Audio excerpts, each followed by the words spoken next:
quais são os produtos que você prioriza na hora das refeições. Veja os detalhes de uma pesquisa inédita realizada sobre o consumo de alimentos aqui no Brasil. A professora Luciana Florencio de Almeida, que é a professora da Escola Superior de Propaganda de Marketing de São Paulo, ela realizou uma pesquisa para avaliar o comportamento e as tendências do consumo de alimentos. Remotamente ela já está ao vivo conosco aqui no Jornal da Manhã. Professora, bom dia. É um prazer tê-la conosco, tudo bem? Tudo bom, bom dia. Bom dia a todos os ouvintes. É um prazer tê-la conosco aqui na Jovem Pan. Professor, o tema alimentação deve ser um dos mais comuns, né? Enfim, em qualquer ambiente social. Falar um pouquinho de comida ou de compras relacionadas a alimentos é praticamente diária, vamos se dizer assim. O que representa isso em termos de hábitos na vida da gente, professora? É muito importante a gente ter informação para fazer melhores escolhas, né? Então, com certeza, à medida que o brasileiro vai ganhando esse hábito de procurar informações sobre o que ele está se alimentando, ele tende a cada vez mais saber e ter noção do quanto esse alimento é bom para ele ou não, né? Então, a informação é uma arma poderosa aí para a nossa saúde.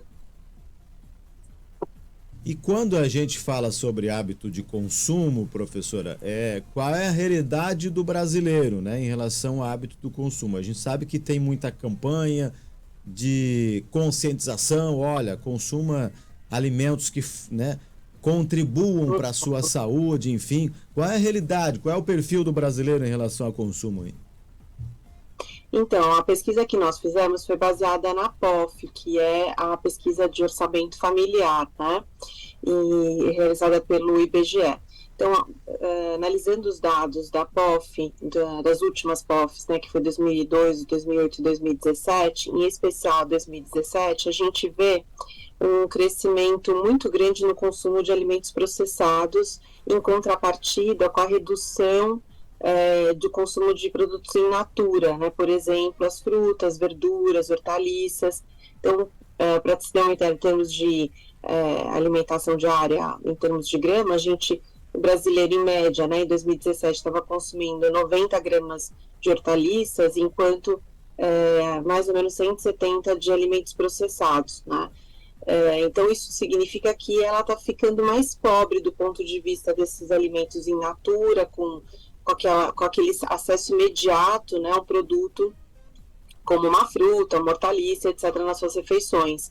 E, em contrapartida, ele se alimentando com produtos mais industrializados. Isso, obviamente, é um reflexo da vida do brasileiro, que está muito mais fora de casa, né? E com a vida corrida, ele acaba optando por produtos que estão mais prontos, né? Que estão preparados ali, mais de fácil acesso a ele. Professora, e para aquele adulto que está buscando, né, alimentos mais nutritivos, por exemplo, levar uma vida mais fitness, enfim, a indústria, ela está conseguindo atender essa demanda ou não?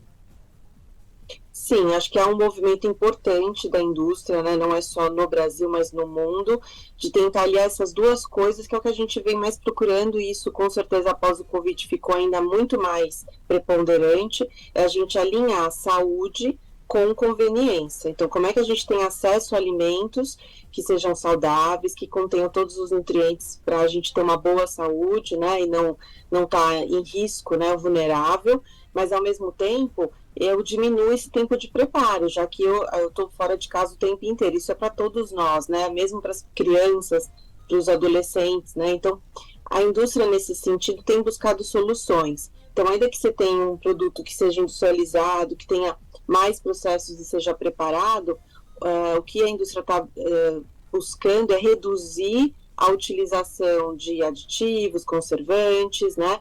Reduzir a quantidade de açúcar, de sódio. Então, isso vem acontecendo ao longo do tempo, justamente porque essa é um desejo de todos nós, né? De ter uma alimentação fora de casa que traga, ou pelo menos se assemelhe àquilo que a gente teria em casa, que seria algo mais natural, né?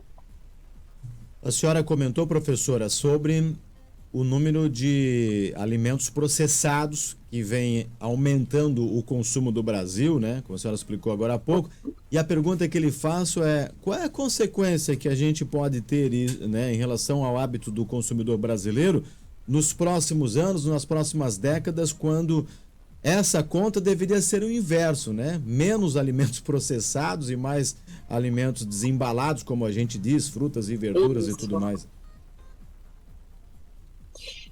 Eu acredito que a gente vai, na medida do possível, quanto mais informação, né, a gente vai obtendo sobre isso, e principalmente a questão do rótulo, né? Então, hoje a gente vê cada vez a importância das embalagens, quanto elas comunicam, quanto elas, e os consumidores têm prestado atenção nesses rótulos. Então, eu acredito que no longo prazo as pessoas vão fazendo essas trocas mais saudáveis, né? Então, tem um papel importante, lógico, de toda a rede de saúde, os nutricionistas, né, no papel de orientação dessas pessoas, né? Então, para ir fazendo essas substituições.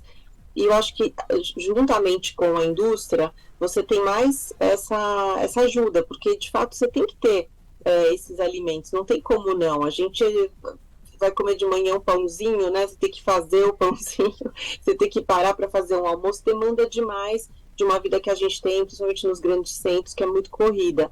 Então, a hora que você senta ali para comer, ou você ir para um restaurante, você ter quanto mais conhecimento, né, saber de onde vem esse produto, né, como é que ele foi preparado, quais as etapas que levaram. Então, isso vai dando poder de conhecimento, informação e decisão. Ele passa a ter decisões melhores. Então, eu vejo que no longo prazo, há uma tendência que a gente vá até comendo mais processado, mas não é esse o ponto. O ponto é comer um produto processado que seja saudável, né?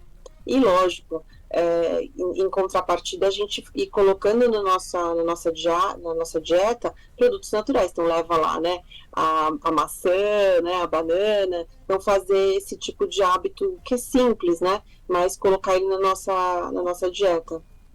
Professor, eu queria voltar um pouquinho mais naquela questão financeira, né? A gente sabe que realmente hoje, infelizmente, ainda se torna muito caro comer bem, né? E comer bem, quando eu digo, como a senhora mesmo comentou, né? Alimentos que não sejam processados, enfim, a gente sempre tem um ditado que diz, né? Troque o desembalar pelo descascar, né? E os preços, é claro, dos produtos mais naturais ou orgânicos têm aquele valor mais alto. Eu, particularmente, já caí muitas vezes para trás no mercado, né, pelo fato de tentar comer melhor. E isso acaba, enfim, acho que prejudicando um pouco o acesso à melhor qualidade de alimentação.